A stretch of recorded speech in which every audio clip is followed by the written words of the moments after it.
Mga mag-aaral, alam natin ang scarcity, ito yung kakapusan o kakulangan o hindi kasapatan ng mga pinagkukunang yaman. Pero ang tanong ngayon, ano nga bang kaibahan ng kakulangan at kakapusan?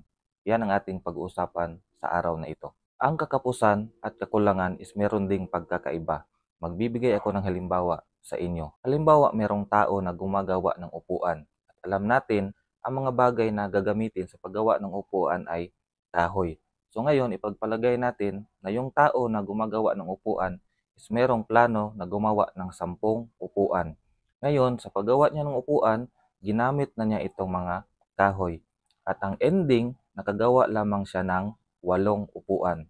Ibig sabihin, kinapos siya sa paggawa ng upuan. Kinapos siya ng ano? Ng kahoy. Napansin nyo ba yon mga mag-aaral? Gusto niyang gumawa ng 10 upuan pero 8 lang ang kanyang nagawa sapagkat hindi sapat yung kahoy niya. Tawag doon, kapos.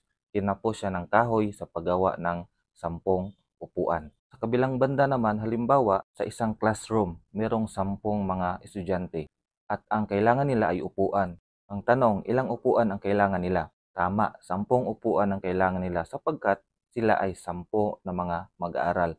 Pero ang available lang na upuan ay 8 sapagkat 8 lang ang dumating sa kanilang classroom or paaralan. Ngayon, ang tawag doon ay kinulang sila ng upuan dahil 10 sila pero ang available lang is 8.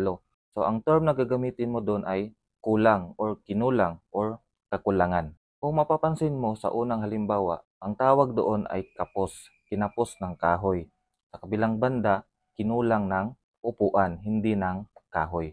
So, kung yung titignan doon sa kabilang banda, doon sa kakapusan, is yung tinutukoy doon is yung mga raw materials, mga materyales sa paggawa ng isang bagay. Kinapos siya doon, yung taong gumagawa ng upuan. Sa kabilang banda, ang tinutukoy dito na kulang is yung finished product na upuan. Na base sa ating halimbawa is kinulang sila sapagkat 10 sila at yung available is 8 lang. Kung hindi mo nakuha ang paliwanag, maaari mong balikan ang video na ito mula sa simula.